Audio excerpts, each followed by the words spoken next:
सच्चिदानंदेश्वराय नमो नमः। मनुस्मृति का दूसरा अध्याय 181वां श्लोक है। प्रचलित मनुस्मृति के अनुसार 200 श्लोक है। इससे पूर्व गुरु के प्रति विद्यार्थी का किस प्रकार का व्यवहार हो ये बता दिया था। अभिवादन किस प्रकार से करें, पास से करें, दूर से करें, किस प्रकार से करें ये बता दिया था। और उनके समान आसन पर बैठे तो किस प्रकार से बैठें, और गुरु के ऊपर, आचार्य के ऊपर कोई अनावश्यक भार नहीं डालना, चाहे वो व्यवस्था में हो या आर्थिक रूप से हो। भिक्षा मांग के लेके आ जाएं और गुरुकुल की व्यवस्था सीमित साधनों से चल सके, इस प्रकार का भी भार ना डालें, क्योंकि उससे विद्यार्थी का ऋण बढ़ जाता है। अब ऐसे ही आचार्य से ज्ञान प्राप्त करते हैं, उसी के विषय में कहते हैं कि एक अन्य स्मृतिकार, लघु हारित स्मृतिकार कहते हैं, एकमप्यक्षरम यस्तु गुरु शिष्य निवेदयेत पृथिव्याम नास्ति तद्द्रव्यम यद्दत्वा तो अन्रणे भवेत।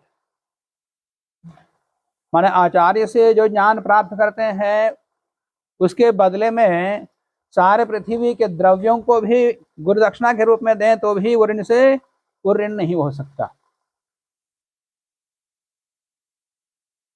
तो एक तो ऋण वो चढ़ता ही है, और दूसरा व्यवस्था आदि के रूप में भी किसी प्रकार से भार आचार्य के ऊपर नहीं डालना, इस प्रकार से प्रयत्न करना चाहिए।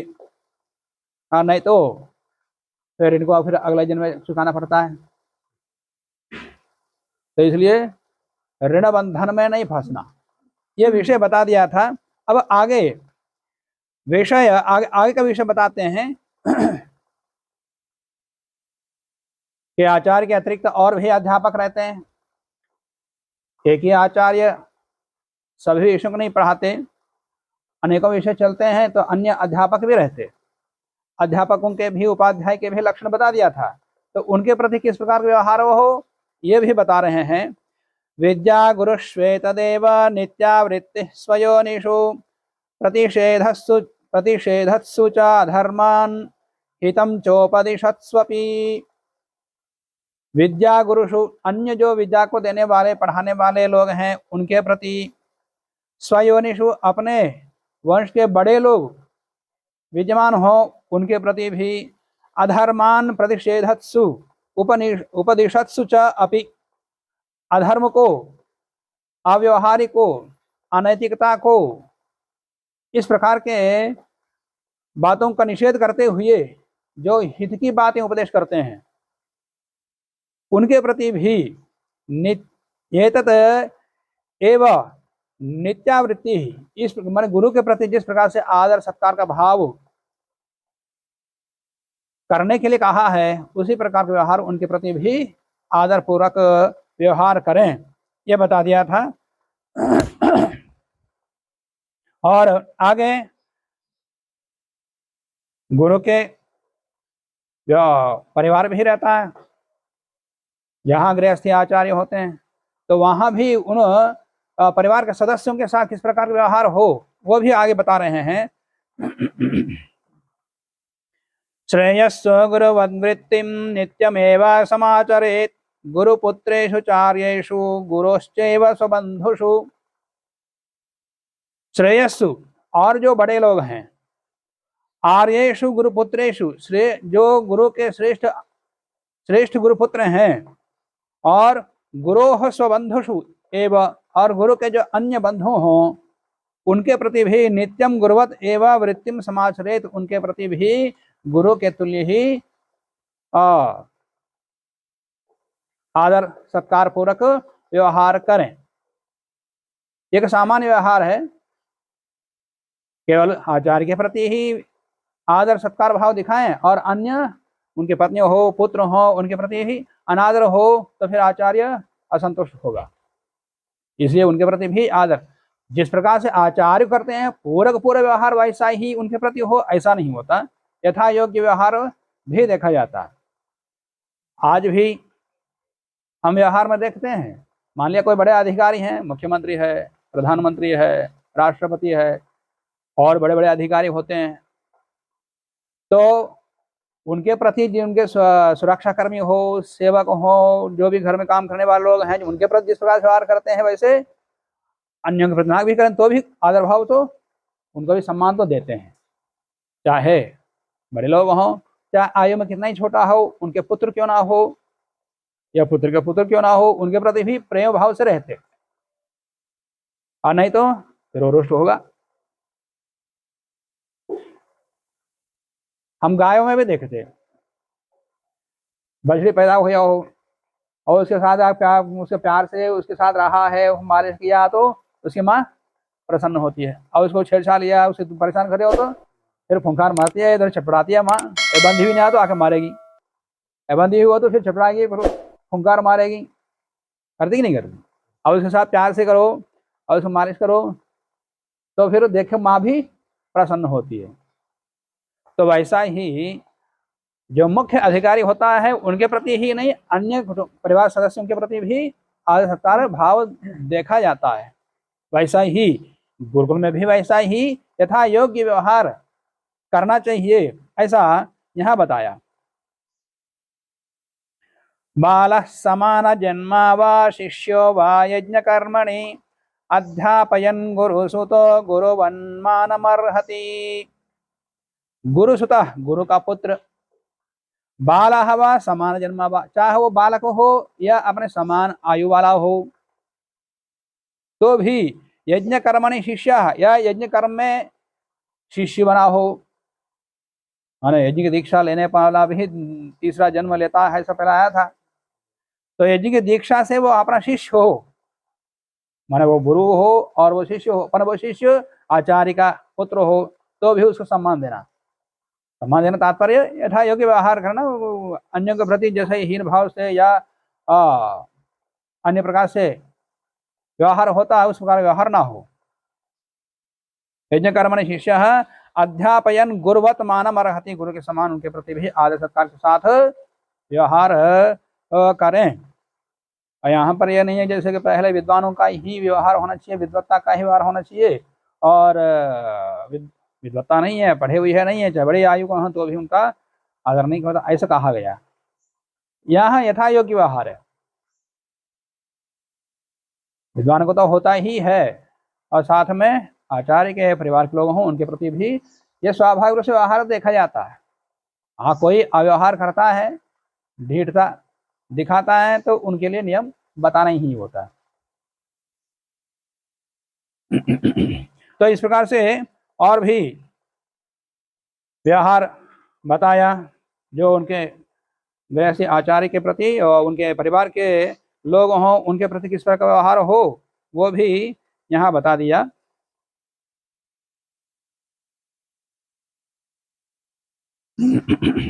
और भी बता रहे हैं, गुरु पत्नी तो युवतेर्नाभे वाद्य पादयो पूर्णविंशति वर्षेण गुण दोषो विजानता, माने पूर्णविंशति वर्षेण जिसके 20 वर्षों में युवा हो, और गुण दोषो विजानता, गुण दोषों को समझते हुए, जानते हुए गुण क्या है दोष क्या है, इन चीजों को जानते हुए विवेकी पुरुष युवती ही गुरुपत्नी, यदि गुरुपत्नी युवती हो तो पादयो हो ना अभिवाद्य, पादों का स्पर्शन, पादों का चरण स्पर्श करके अभिवादन न करें, सामान्य हाथ जोड़ करके चरण स्पर्श करें, चाहे कोई भी हो। स्त्री पुरुष का परस्पर चरण स्पर्श का अभिवादन का निषेध किया हुआ है, चाहे स्त्री पुरुष का हो, पुरुष स्त्री का हो,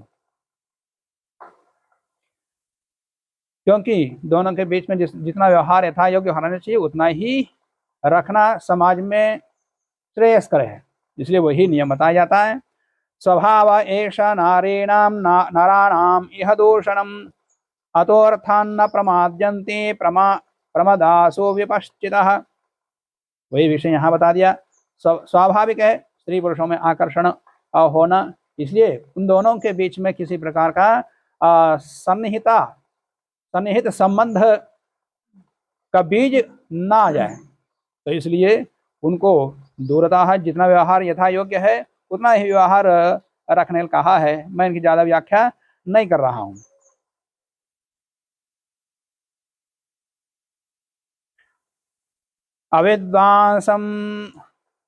अविद्वांसम अलम लोके विद्वांसम अपि वा पुनः प्रमदा हि उत्पथम नेतुम काम क्रोधावशानुगम।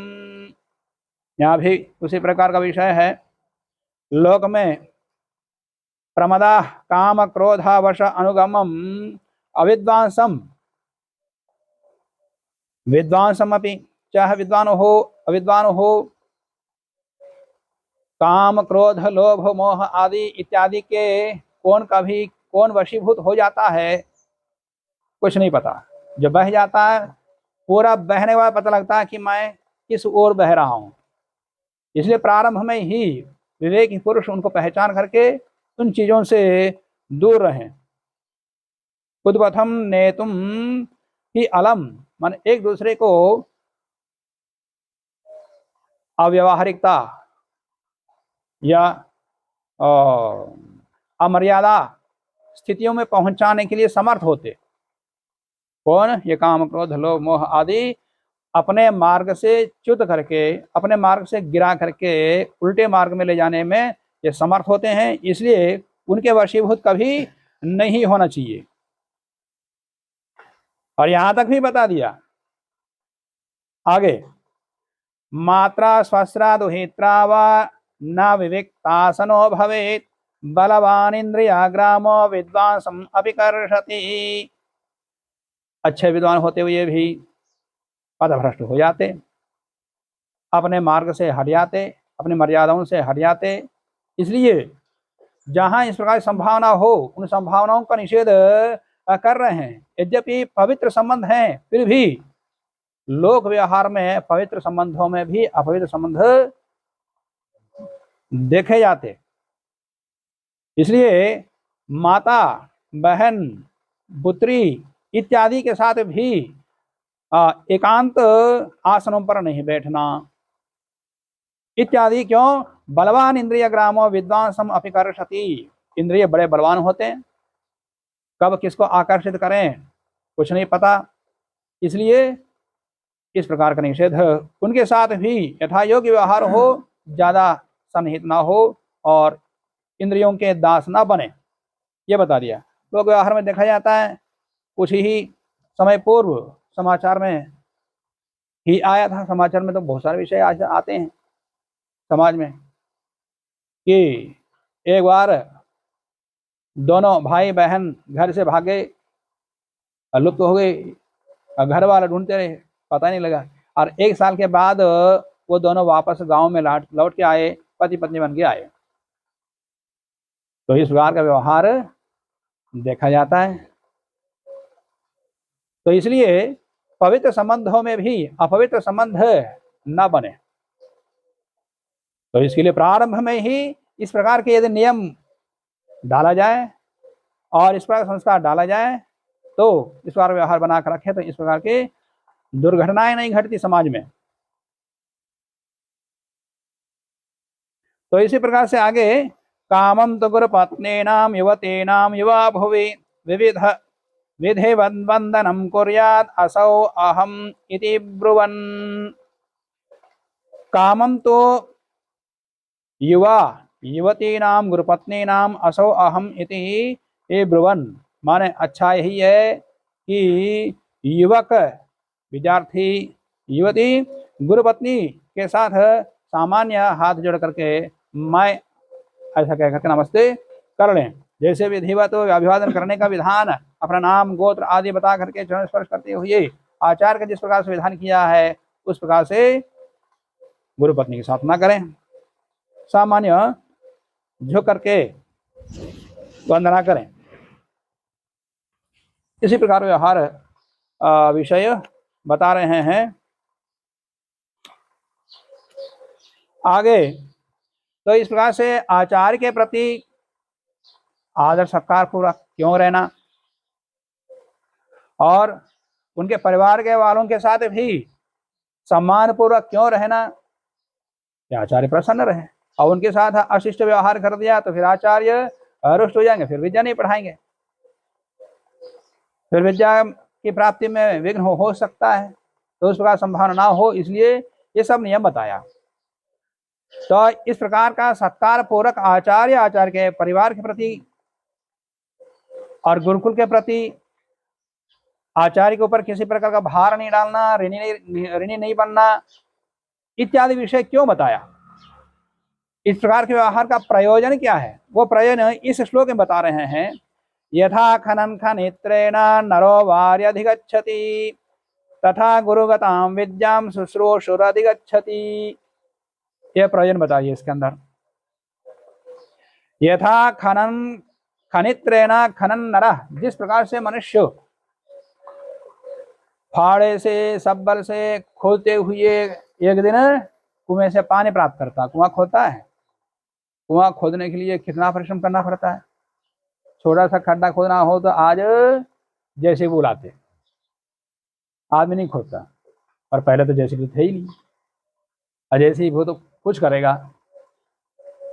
कितना गहरा अंदर जाने पर पानी आता है, आदमी खोदते थे तो कितना परिश्रम, कितना पसीना बहता है, तब जाकर के उतने गहराई तक मिट्टी और पत्थर आ जाते हैं, पत्थरों को भी तोड़ते हुए अंदर तक जाते हैं खोदते, जब तक पानी नहीं आता तब तक खोदते जाते खोदते जाते खोदते जाते, और अंत में जब पानी मिल जाता है तो बड़ा प्रसन्न हो जाता है।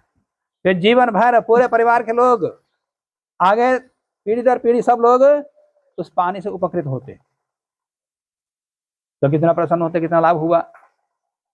तो जिस प्रकार से खनित्रेण खनन नरः वार्य अधिगच्छति, वार्य मतलब पानी को प्राप्त करता है, और जीवन भर पूरे परिवार के लोग पानी से लाभ उठाते हैं, प्रसन्न होते हैं। तो इसी प्रकार से गुरुगताम विद्याम, गुरु के अंदर गहराई में विद्यमान विद्या को, गुरु रहस्यों को भी आचार्य की सेवा करके प्राप्त कर लेता है। तो आचार्य के जितने सन्निहित हो जाओगे और उतने ही अंदर से वो दे देता है। पहले तो पात्रता देख करके दिया जाता था, आज तो जबरदस्ती सारी व्यवस्था करके निःशुल्क पढ़ा देते हैं। नहीं पढ़ते हैं तो नियंत्रित करके, दंड दे करके, जबरदस्ती पकड़ करके पढ़ाते हैं। पहले ऐसा नहीं था, जो जितनी जिज्ञासा है उसको उतना ही, उसे अतिरिक्त नहीं देंगे। जो जितना पीछे लगेगा, जितना प्रश्न करेगा, जितनी आशंका करेगा और आचार्य को प्रसन्न करेगा, उसी को देते हैं, दूसरों को उतना ही सामान्य देते। और वही ठीक है। शास्त्रों गुण रहस्यों को जितने तप के साथ आचार्य ने प्राप्त किया था, उसके मूल्य को वही समझ सकता है जो उस प्रकार का तप किया है। जैसे मैं लौकिक उदाहरण बताता हूँ। माता पिता सामान्य स्तर पर गरीबी से परिश्रम करके जो धन कमाया और एक अच्छे स्थिति पर पहुंच जाते हैं, तो वो लोग धन का मूल्य, धन का सदुपयोग जानते हैं। वैसा उनके पुत्र जब वारस मिलता है वो नहीं समझते, वैसे ऐसे उड़ा देते हैं मौज मस्ती में, तो उसका मूल्य नहीं समझते। एक एक पैसा किस प्रकार से परिश्रम करके उन्होंने कमाया, उस बात को वो नहीं समझ सकते। वो उनको तो बिना परिश्रम के मिल गया। ऐसा ही विद्या में भी ऐसा ही है।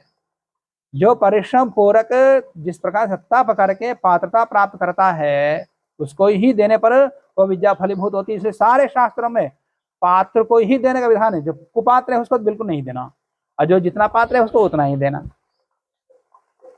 ऐसा उल्लेख बार बार आता है।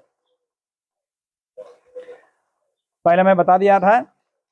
अब यहाँ पर तथा उसी प्रकार से शुश्रूषु, जो शुश्रूषु है, शुश्रूषु का अर्थ क्या होता है? सुनने का इच्छुक, सुनने का इच्छुक मतलब जिज्ञासु, जानना चाहता है, आचार्य से पढ़ना चाहता है, सुनना चाहता है, उसको शुश्रूषु कहते हैं, माने जिज्ञासु। और शुश्रूषु का अर्थ आज क्या लिया जाता है? सेवा। शुश्रूषु का सेवा कहां से आ गया? धातु तो श्रु धातु है, श्रुणोति माने सुनना है, और सुनने की इच्छा वाला शुश्रूषु है। तो उसमें सेवा शुश्रूषा, सेवा अर्थ कहाँ से आया? ये शब्द का अर्थ कैसे बदल जाता देख लो। शुश्रूषा का अर्थ है सुनना, पढ़ने की इच्छा, जिज्ञासा, जिज्ञासा वाला। जिज्ञासा को समाप्त करने के लिए, आचार्य से पढ़ने के लिए आचार्य की सेवा अनिवार्य है। उसके बिना आचार्य नहीं पढ़ाता।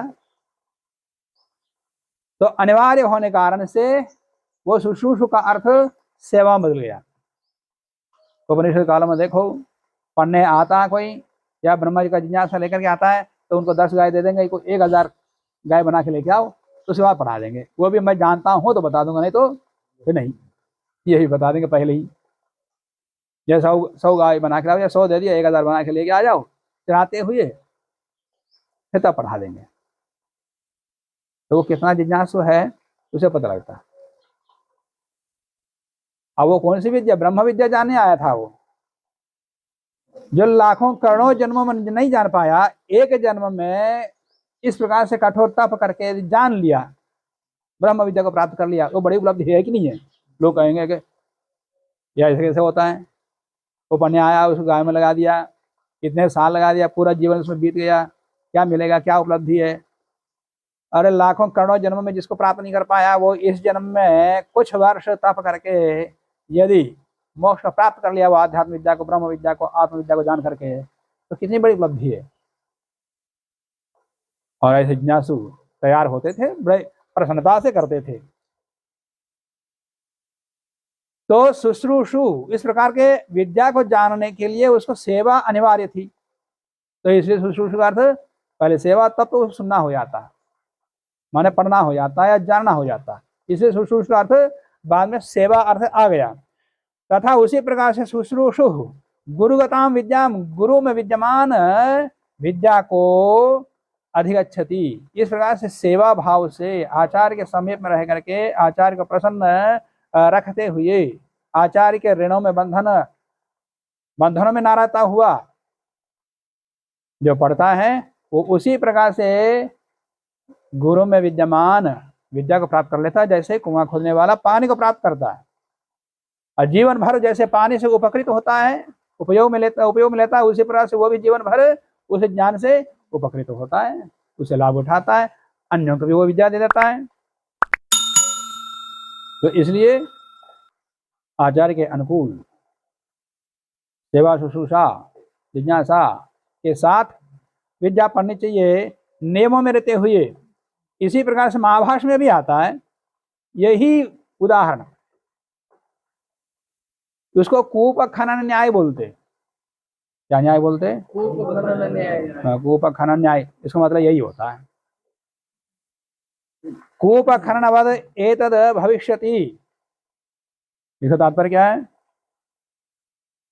तद यथा कूप खनकः कूपम खनन यद्यपि मृदा पांशुभिः अवकीर्णो भवति, माने कुआं खोदते हुए मिट्टी से, कीचड़ से, पसीने से, धूल से पूरा लिप्त हो जाता है, गंदा हो जाता है, होता नहीं होता। कूपम खनन यद्यपि मृदा, मिट्टी से, पांशुभिः धूल से, कीचड़ आदि से, अवकीर्ण भवति युक्त हो जाता है, मलिन हो जाता है। सो अपसु संजातासु ततः एव तम गुणम आसादयति।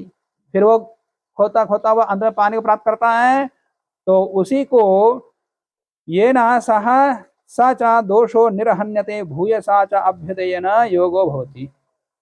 माने अब उसके बाद क्या करता है?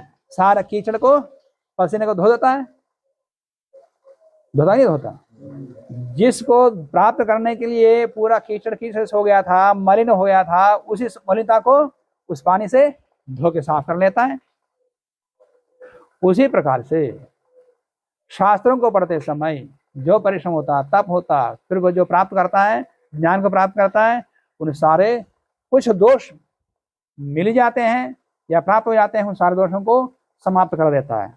आगे बताते हैं वही ये न साचा दोषा निरहन्यते भूयसा च अभ्युदयेन योगो भवति। एवं इहापि शास्त्र में भी यदि अपशब्द ज्ञान अधर्म, शब्दों के साथ कभी कभी अपशब्द भी मिल जाते, अपशब्द से अधर्म प्राप्त हो जाता है, मिलता नहीं मिलता?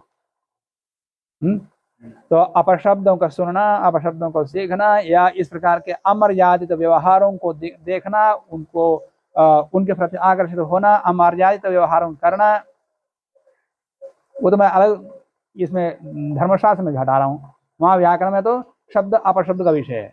शब्दों के ज्ञान में धर्म होता है, होता नहीं होता? ऐसे अपशब्दों के ज्ञान में अधर्म होता कि नहीं होता? वहां के समाधान बताया। तो अपशब्दों के ज्ञान में जिस अधर्म होता हो, उस अधर्म को क्या करता है? वो शब्द ज्ञान से जो धर्म मिला उस धर्म से धो देता। जैसे कुएं खोते समय मलिन होकर के पानी से धो देता अपने आप को, उस रूप में उदाहरण दिया वहां पर। यदि अपशब्द ज्ञान अधर्म तथापि यह स्तु असो शब्द ज्ञान धर्म, शब्द ज्ञान में जो धर्म होता है, पवित्रता आती है, सत्संस्कार आते हैं, सदाचार आता है, उन सब से तेना सच दोष निर्घानिष्यते, सारे अपशब्दों के दोषों को वो धो देता है, फिर निर्मल हो जाता है। भूयसा च अभ्युदयन योग भविष्यति, और धर्म का ज्ञान और ज्यादा बढ़ जाता है। भूयसा च अभ्युदयन योग भविष्यति, शब्द ज्यादा है तो शब्द ज्ञान का धर्म भी ज्यादा होगा, तो उसे ज्यादा अभ्युदय, जो दोष थोड़ा बहुत लग जाता है उसको भी समाप्त वो कर देता है। उस प्रसंग में भी वो यही उपखरण न्याय का यही दृष्टांत दिया, और यहाँ ज्ञान प्राप्ति में भी वही दृष्टांत मनु ने यहाँ दिया। तो आगे इसी प्रकार से ब्रह्मचारी को गुरुकुल में रहते हुए किस प्रकार व्यवहार करना है वो आगे बताते रहेंगे। तो आज के प्रसंग को हम यहीं समाप्त करते हैं। ओम।